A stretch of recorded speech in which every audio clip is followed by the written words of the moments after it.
azala na bino Samuelamu lokola Saint Luka akomi.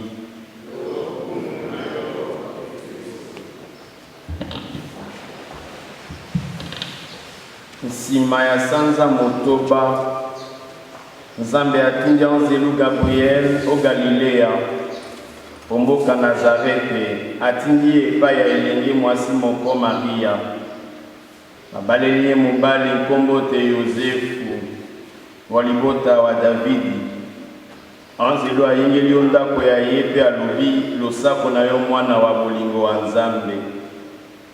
Mokonzi azali na yo. Maria yoki maloba maya bangi mingi mpe amituni ntina ya losakolo ye. Anzelu alobi na ye obanga te Maria. Nzambe asali yo malamu. Tala okokwela zemi okobota mwana mobali mpe okopesa ye nkombo Yesu. Akozala moto monene bakotanga ye mwana wa Nzambe wa likolo. Mokonzi Nzambe akopesa ye ngwende ya Davidi nkoko wa ye. Akoyangela libota ya Yakobo seku bokonzi bwa ye bokosuka te. Kasi Maria atuni Anzelu alobi po yango ekosalema boni Nzambi na yebi mobali te. Anzelu alobi elimo santo okitela yo nguya ya Nzambe wa likolo ekozipa yo. Yango wana akozala mosantu mpe bakobianga ye mwana wa Nzambe. Litala ndeko wa yo Elizabeth ye mpe akweli zemi ya mwana mobali awa asili akomi mobange. Azalaki ekomba sika wa akomi na zemi ya sanza motoba. Nzambe likambo lyo akoleleki Nzambe na bokasi te. Maria alobi mosaeli wa Nzambe ngai oyo esalema na ngai lokola olobi mpe Anzelu atiki. Lokumu na yo banzai boboto ondeko, il est vivant, il est ressuscité. Nani wana maboba ngo ya nani banzai.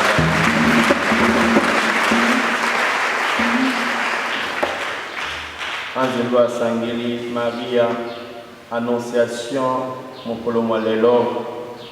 Soki bandi ko calculer lelo ti na décembre ebobisi sanza boni combien? 9 mois. Donc lelo le 25 mars c'était tokoma. Le 25 décembre ebobisa 9 mois. Ndenge mwana asalaka na kati ya libungu banzai mbogoto ondeko. L'initiative vient d'abord de Dieu. C'est Dieu qui a un projet pour chacun de nous. Nzambe mutazalaka na mwango mwaye na projet ya ye po ya moto moko kati ya biso. Soki pe ngonga ya Nzambe ekoki eza na moto moko te ayi kotelema po ya kokanga yango. Amen. Eza na moto moko te ta ngonga na ye ekoki atindi Angelou Gabriel et pas à Marie à quoi à voilà les tambours liboso. C'est Dieu qui prend toujours l'initiative en premier. Et lorsqu'il prend l'initiative, il n'y a personne. Et l'eau comme mon côté, mon côté, à côté, les mapois à kokanga grâce à wana. Si le Seigneur aujourd'hui te choisit, et moto nabi mototé. Ce qui est comme mon nzambe à côté, nabi moto mon côté. Des fois tu peux être ici avec beaucoup d'inquiétude. Et tout ça, je te dis en ce matin, lorsque le Seigneur prend l'initiative, et l'eau comme mon côté, côté les médaillons. Amen.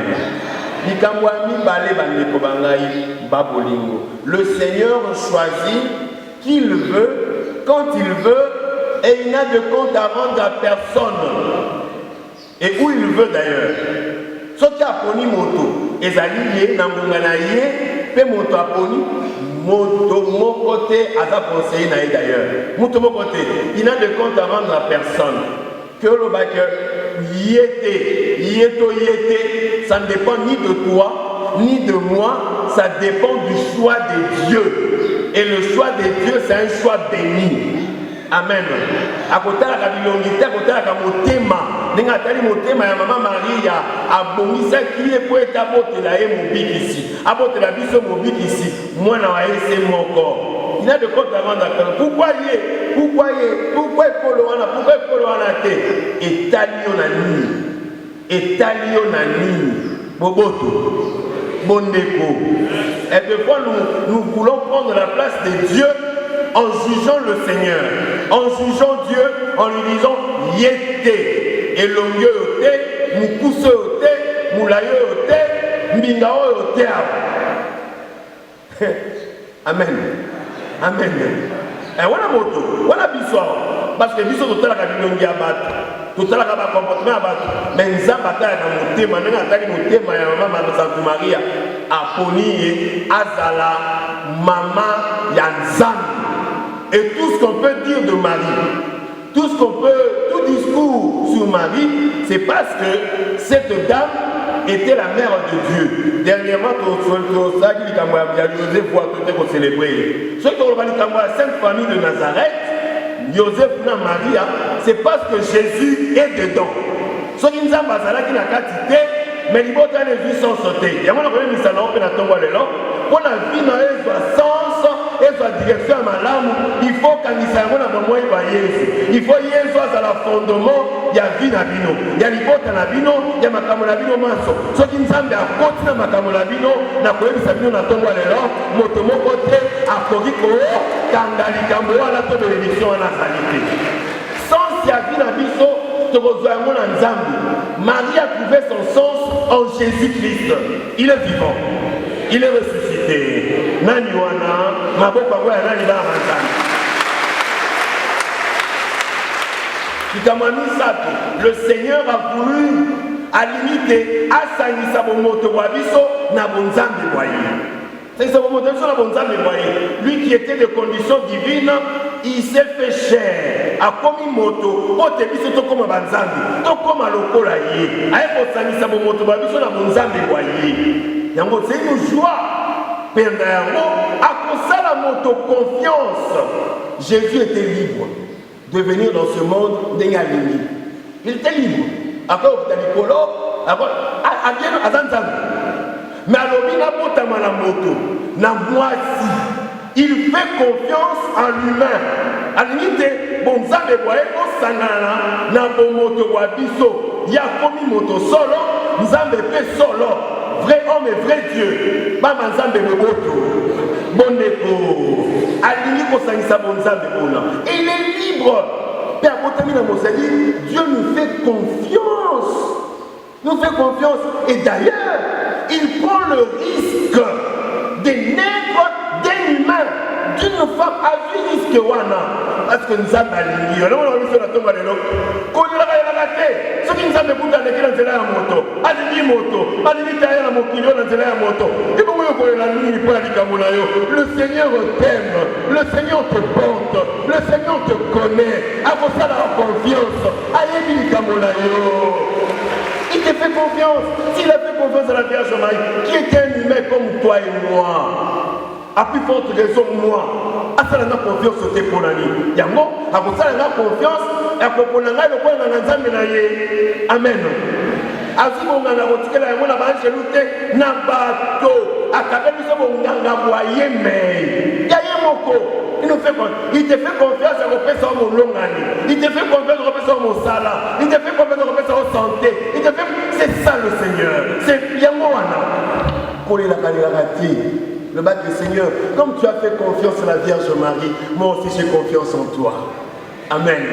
Il est vivant, il est ressuscité. Naniwana,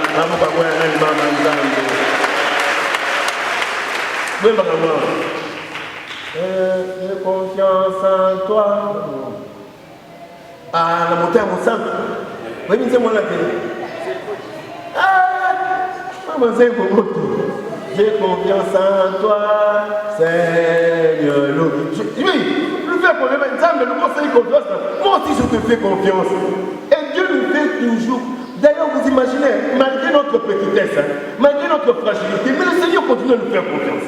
Et nous aimer, à nous donner la vie, à renouveler cette vie, toujours au lendemain. Peut-être au salaire qui a ma belle lobby, mais l'autre est le mien, oui, tout ça, on peut pousser les longues, tout ça.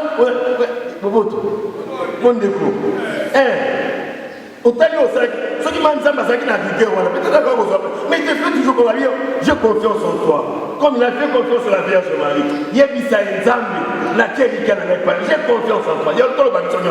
Seigneur, j'ai confiance en toi. Merci Lisa. Et tu peux dire, il est vivant. Et qu'on sait ma bonne. Et qu'on sait ma bonne. Pour la naïve au bal. Et nous mon sang à couvrir. Ni mince ça qui n'a pas moyen maman Maria. Et ça n'est pas bien mon sang. On ne peut rien faire pour ça. C'est pas pour rien que le gars il a dit là baptiste sacrement. Parce que dans tout le sacrement, il y a la présence de l'Esprit Saint. Rien, je vous dis, ne doit se faire sans la présence et la mouvance de l'Esprit Saint. Donc c'est toujours grâce au lingo Tanisa, au lingo Yimba, au Singaka Nguya Yanzambe, Azalana Yo, au lingo Sali Nguya Yanzambe, Ekitela Yo, Ekitela Salisa Yo. Et alors, Marie était devenue l'épouse de l'Esprit Saint. Alors, c'est la grâce de l'Esprit Saint. Et je veux que c'est le Seigneur te donne cette grâce. Maman, tout ça fait une grâce à lui, mon sang. Et puis, tout ça va me Marie à la fin, et c'est le manana le coup là, elle met toute sa confiance dans le Seigneur.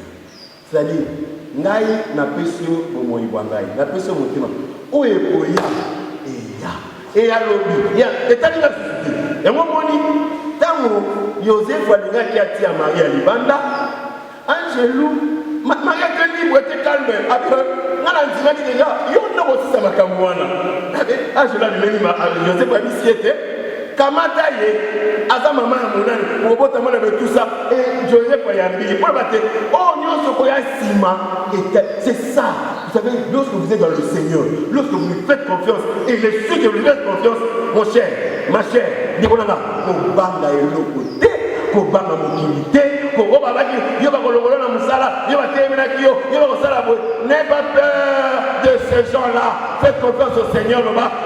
Eya ngai déjà nandimi yo na bomoi bangai nandimi bomoi bangai pona yo nzamba salisa moko na situation na libota na na makambo na manso que Jésus a le dessus sur tout et qui vous bénisse en ce matin au hasard matin pour yo.